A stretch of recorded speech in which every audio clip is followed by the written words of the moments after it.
Hello, everyone. So this is kind of like a convoluted story here.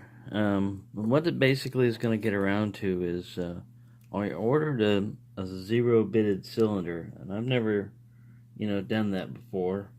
But there's a reason for that, and that is this particular lock that I got here.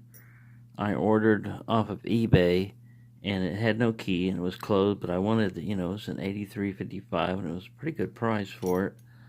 And I managed to pick the core open, get the lock open, but I didn't have a key for it, and I didn't have a blank. Now you can take a blank key, and this thing's obviously bitted up for some kind of key because there's key pins in there. And once you get a blank, you can just get in there and try to file it down or cut it if you have a key cutter. But I didn't have a blank or anything like that. So I wanted to put a core in it right away, so I stole it from this one. This one is an Abus 8345 or 83AL/45. Pretty cool little lock, and it has the restricted core in it. The one that spells out Abus on it. All right, so that's well and good, but now this lock doesn't have anything. So I thought, here's something interesting I would try. My house key has a quick set.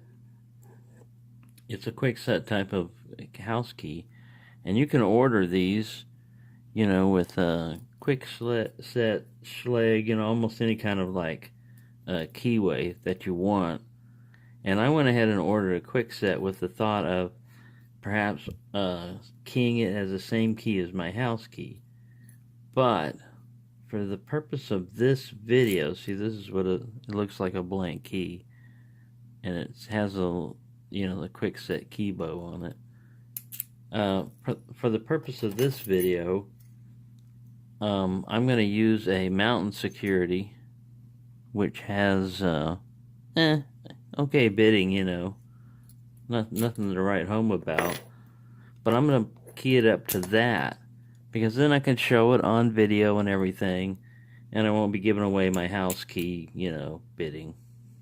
Basically, telling everybody, hey, here's my front key, bidding, because I really don't need, that. But, the you could do that if you wanted to, cut down your key stuff. But this is something strange that comes with it that I've never seen before. There's a little plate up here that says C6A or Alpha, and then you get a little spool and a spring, and there's a little plate here. I mean, there's a place for that plate to go into, and it drops in the other cylinder. So I mean, these are designed with a little like keying window here. So if you just basically depress this pin right here, and you can rotate this thing all the way around, and then there's your different key pins and stuff. And you notice that there's no pin 5 or 6 there. There's only like 5 pins. I think that the other spool is in case you wanted to make it a 6-pinner.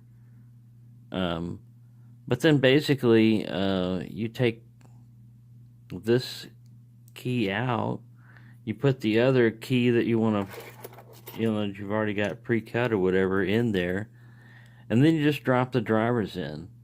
So hopefully they're quick set type of drivers, and I would be able to, because I've got enough of those, I'd just be able to get it to where the core rotates, and then I wouldn't even have to take it apart if I didn't want to, so. But that's what I'm going to go through. That's the little experiment I'm doing right now, is just trying to see if this will work and if I figured it out, because Locksmith and everybody else that have done this before probably have no problem with this, and it's just commonplace. But for someone that's never done that, I mean, like I said, the cheapest way to fix that problem would have been just to get a blank and try to figure out a way to, get this cylinder working you know, with whatever is bitted up in there already. I mean, that would have been the cheapest way, because the blank, I don't know, $1 to maybe $3, depending on where you're going to get it from. But in even cheaper ways, if you've already got a pre-existing cut keys, you know, and then it's already cut for you, all you have to do is re-bit it. So that's what I'm going to try to do. And sorry for carrying it along, but I'm going to pause it or stop the video, you know, and slam them together. I got a battery for my caliper, so now I can measure stuff again. Because I was needing to figure out the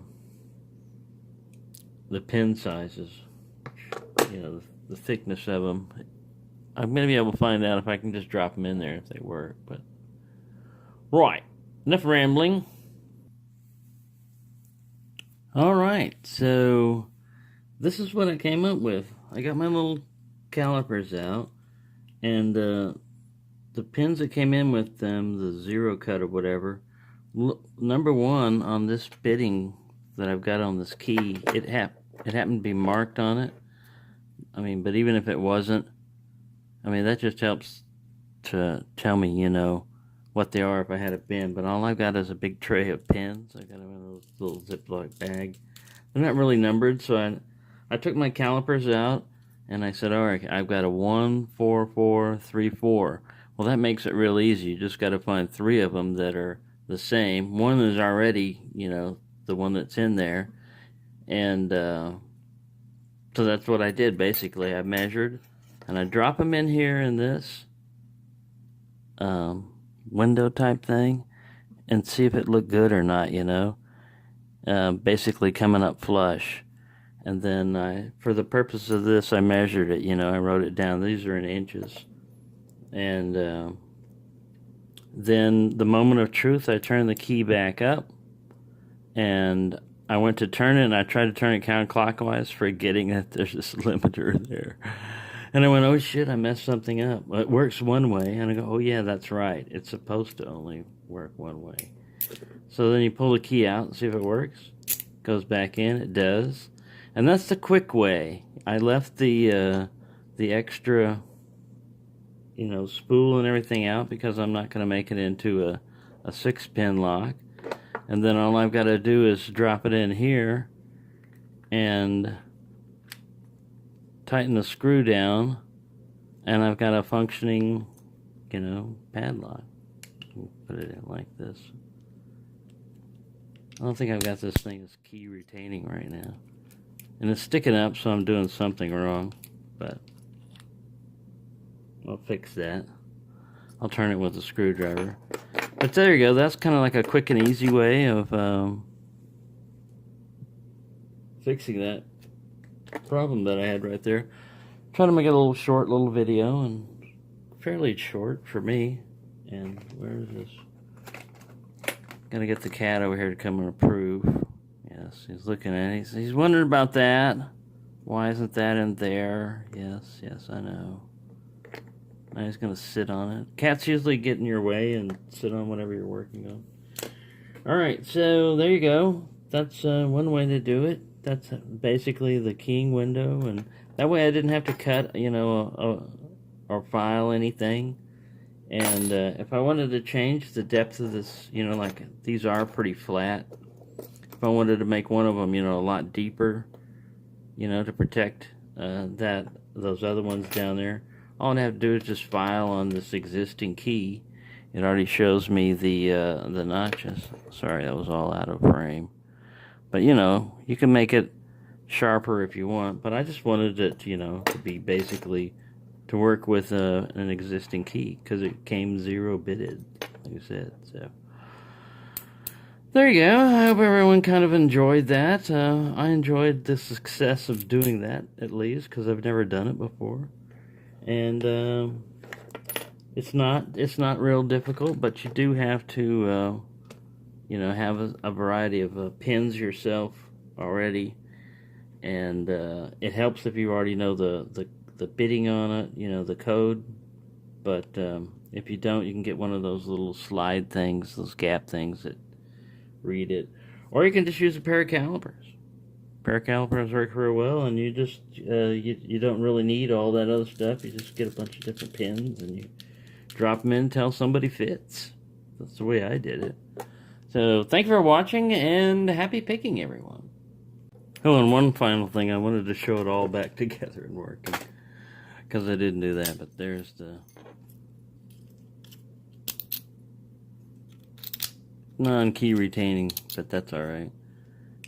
But now, you know, it locks. This key works for it. And yeah. Pretty cool, huh? Thank you for watching.